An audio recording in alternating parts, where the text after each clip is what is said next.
One of today's hot topics is legalizing medical marijuana. And is Ohio ready for medical marijuana? So far, 20 states plus the District of Columbia have legalized medical marijuana.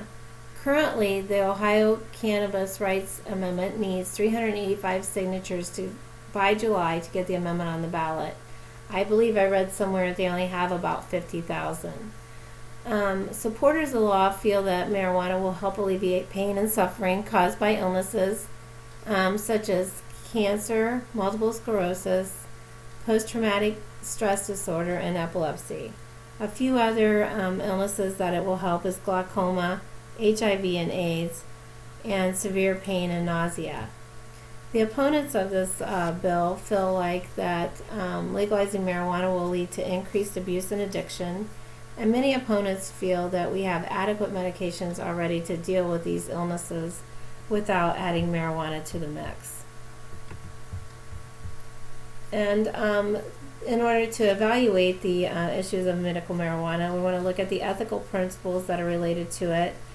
And the first one would be non-malfeasance or do no harm. How does this principle apply to medical marijuana? Who takes the liability of prescribing medical marijuana? And what if the patient is a child? Will the benefit outweigh the risk of the drug? And who will be responsible if there's an overdose or an addiction issue? And how will these dosages and strengths be regulated? First of all, dealing with the liability of prescribing legal marijuana, the physician and patient would have to discuss the risks and benefits and what avenues of care have already been exhausted. They'd have to look at data and decide if it's an appropriate option for whatever illness this patient is going through.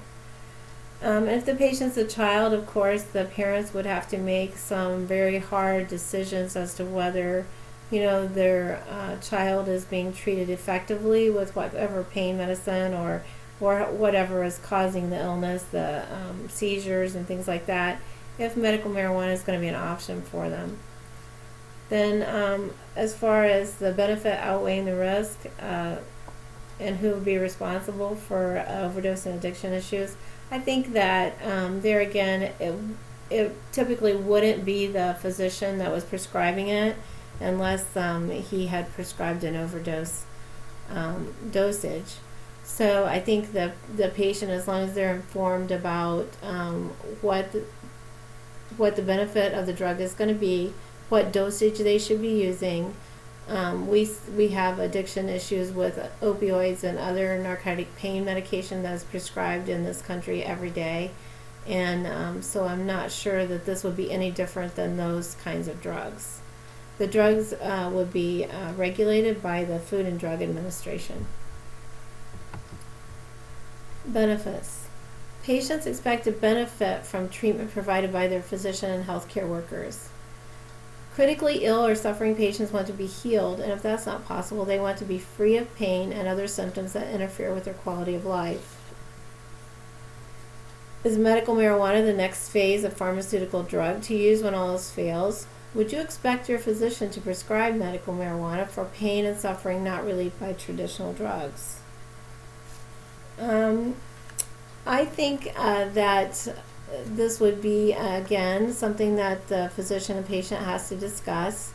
And I had a discussion with one of our surgeons that I work with and asked him if he would be comfortable prescribing medical marijuana to a patient if it was legal. And he said that he would have to look at the data, and it would be based on a patient-to-patient basis. And as long as the data was there, he wouldn't have a problem prescribing it. And I think that the fear is that people will go out and get these medical cards and they don't really have an illness, that they're just going to use marijuana for recreation. And so I think that there again has to come into play that we have ethical doctors that are prescribing it. And I think most doctors are ethical and they would prescribe it only in the event that it was truly needed. Autonomy is the right to be informed and consent to treatment. And after knowing all the risks and benefits of marijuana, patients have the right to consent or refuse treatment. And I think as an adult, that's pretty much self-evident. Your physician goes over all the risk and benefits that you're going to run into when he prescribes a certain course of treatment. And the patient has a right to say, no, I really don't want to take that course at this time. But then it gets a little muddier whenever you're talking about a child and the parents are making decisions. Some parents, don't have the knowledge background in order to make really good informed medical decisions, and they really rely on the doctor to help them with these. But in the end, the parents are responsible for the child, and they would have the right to make those decisions. And Dr. Sanjay Gupta, on a documentary that he was on TV with called Weed 2, he had interviewed parents of a toddler, and her name was Vivian Wilson, that was suffering with epilepsy. Her family had exhausted all the legal forms of treatment to ease her suffering, and she didn't have any relief of her symptoms. In fact, she was having seizures up to 75 times a day. And really, this was affecting her brain and her body and was putting her life in danger. She did begin a medical marijuana inhalation treatment, and it reduced the seizures to 10 a day, which was pretty dramatic. So in that case, all of their treatment had failed, and the parents and the physician thought that that was the proper course of treatment to go to for this patient.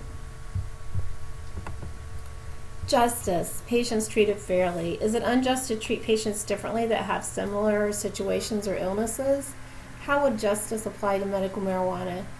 Treatment with marijuana for two patients with the same disease should be the same. But what if one patient is responding to traditional treatment with the same disease, say MS, and would the physician be obligated to offer medical marijuana to both patients? I think that in this situation, there again, it's going to be up to the physician and the patient. And if the patient is responding to traditional treatment, I don't think the doctor would feel the need to offer medical marijuana.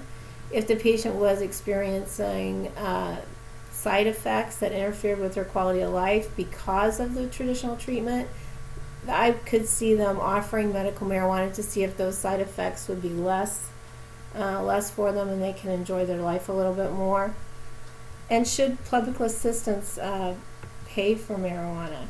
People that are on Medicaid, or should they also have access? And there again, you're talking about justice, and if it is an approved treatment and it is legalized, public assistance should probably pay for the medical marijuana. And I'm not saying they would, I'm just saying that there again, that is justice, and they should be treated fairly like anyone else.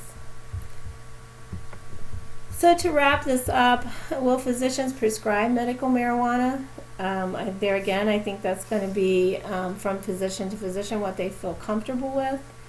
And where is legalizing marijuana? Where does it stand in Ohio right now?